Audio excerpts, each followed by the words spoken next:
नमस्कार, आप देख रहे हैं मिरर मीडिया। मैं हूं अनुपम कुमार। हमारे खास कार्यक्रम खबरनामा में आपका स्वागत है।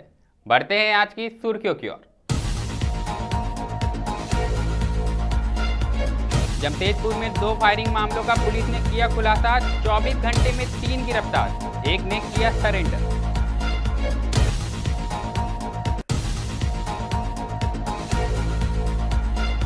बोकारो एयरपोर्ट संचालन को लेकर तैयारी तेज। वॉच टावर निर्माण, अतिक्रमण व एंट्री एग्जिट प्लान को लेकर डीसी ने दिए निर्देश।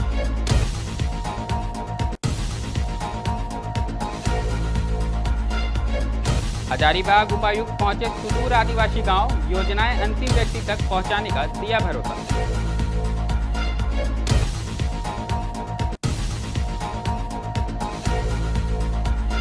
सरायकेला के कपाली में जल जमाव से परेशान हुए लोग, सड़क जाम कर व्यवस्थाओं पर उठाया सवाल।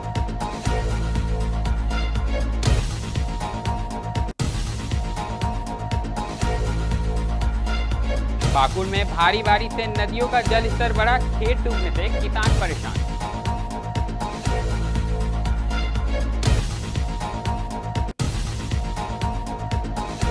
अब खबरें विस्तार से।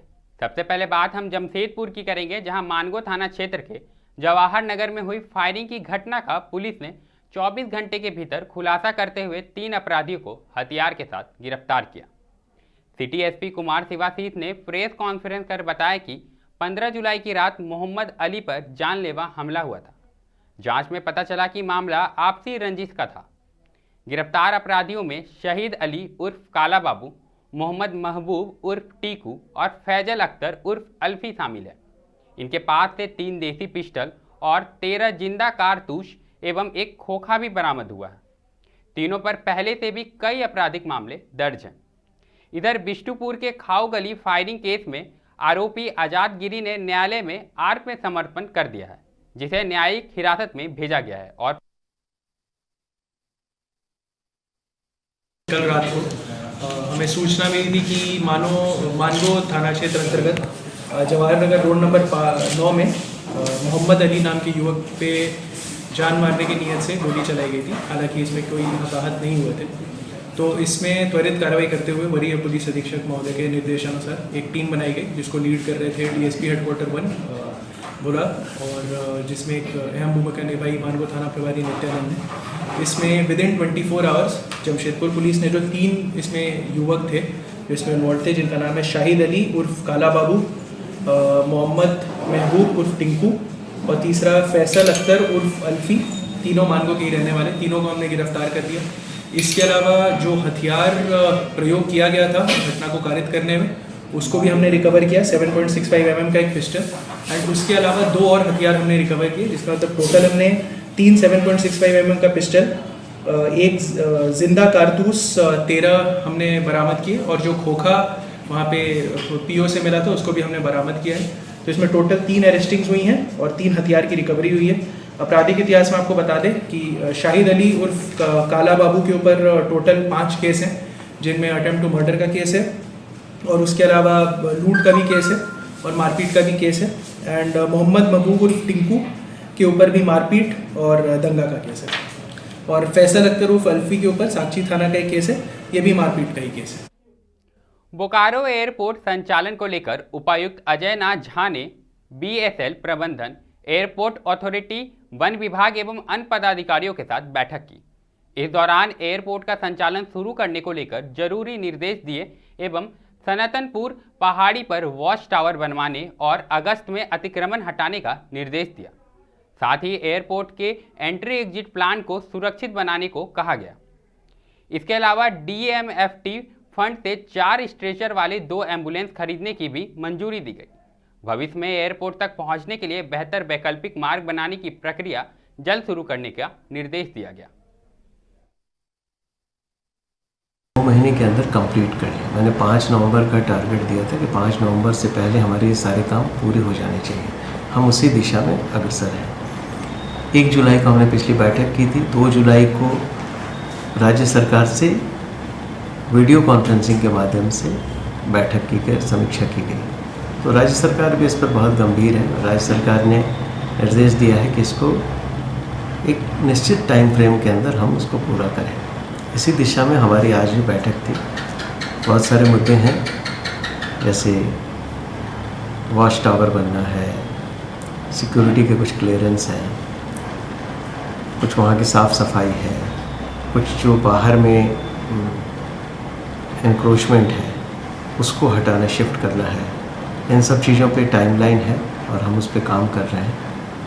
अभी हम इतना ही कह सकते हैं कि ये निश्चित टाइमलाइन की तरफ से हम आगे बढ़ रहे हैं और अभी हमको ऐसा लग रहा है कि हम लोगों ने जो डेडलाइन दिया है उस डेडलाइन से काफ़ी पहले हम ये काम पूरा कर पाएंगे।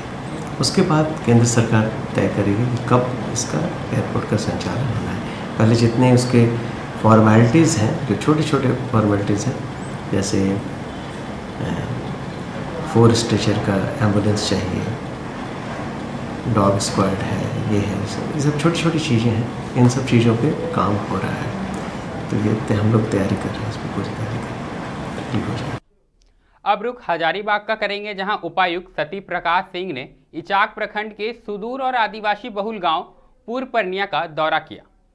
वर्षों से सड़क, पानी और शिक्षा से वंचित इस गांव तक पहुंचने के लिए उपायुक्त ने दुर्गम रास्तों को पार करते हुए यहां तक का सफर तय किया।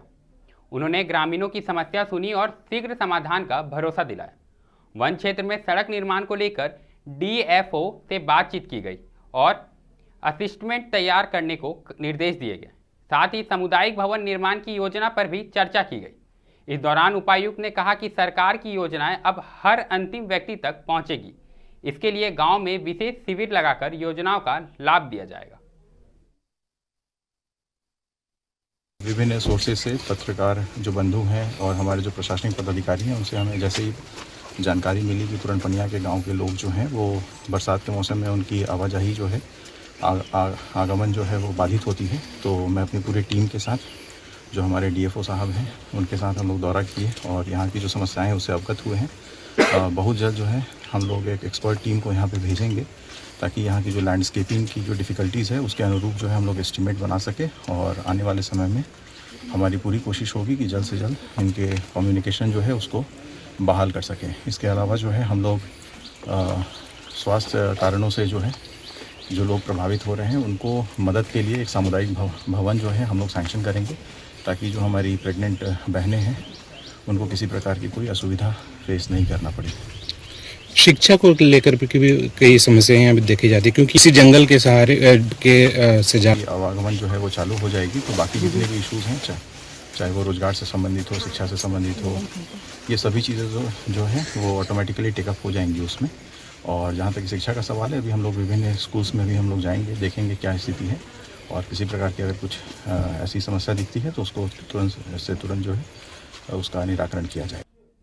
अगली खबर सरायकेला से आई है, जहां कपाली नगर परिषद क्षेत्र में बारिश के बाद जल जमाव से स्थानीय लोग परेशान हैं। लगातार हो रही बारिश से लोगों में काफ़ी गुस्सा है और जल जमाव से लोगों को काफ़ी दिक्कतों का सामना करना पड़ रहा है। इसके विरोध में मुख्य सड़क को जाम किया गया। उन लोगों का कहना है कि कई सालों से नगर परिषद बनी है, फिर भी बुनियादी सुविधाएं नहीं मिली। पानी निकासी की व्यवस्था नहीं होने के कारण सड़कें तालाब बन गई हैं। बच्चों का स्कूल जाना मुश्किल हो गया है। बुजुर्ग और मरीज भी काफ़ी परेशान हैं। जनप्रतिनिधियों पर नाराजगी जताते हुए लोगों ने चेतावनी दी कि जल समस्या नहीं सुलझी तो आंदोलन तेज करेंगे। मामला देखिए आज सुबह से ही है, ठीक है ना। इस चीज़ का EO साहब को भी संज्ञान में है, SDM साहब को भी है और DC साहब को भी। इन लोगों का कहना है कि जो एक तरफा ऐसे पानी आ रहा है इसका निकासी हो और बाद में इसका परमानेंट सॉल्यूशन हो। उन लोग इस पर ध्यान दे नहीं रहे हैं। नगर परिषद का लापरवाही है, इसमें कुछ कहा नहीं जाता। तो इन लोग का एक गुस्सा है और गुस्सा वाजिब है कि पूरा घर पानी में डूबा हुआ है। यहाँ तक कि मस्जिद के सेहन क्या कि अंदर भी बोलिए कि पानी चले गया है और इससे ज़्यादा परेशानी है। तो लोग पैनिक है, सुबह से रास्ता में है। हमने कई बार गोपी किशन जी को बोला भी कि इसका आप आके तुरंत हल करें, लेकिन उनके द्वारा जो भेजा गया वो सही से कर नहीं पाया और आप पानी देख ही रहे हैं। पाकुड़ में लगातार बारिश से नदियों का जलस्तर बढ़ गया है। बासलई, तोड़ाई और गुमानी नदियां खतरों के निशान के करीब पहुंच गई हैं। इससे निचले इलाकों में जल भराव और कटाव की समस्या बढ़ गई है, जिससे लोग परेशान नजर आ रहे हैं। किसानों को अपनी फसलों को लेकर चिंता सता रही है। बारिश के कारण सब्जी के दाम भी बढ़ गए हैं, जिससे आम लोगों की खरीदारी मुश्किल हो गई है। किसानों का कहना है कि अच्छी बारिश के बावजूद पानी की अधिकता से खेतों को काफ़ी नुकसान पहुंचा है।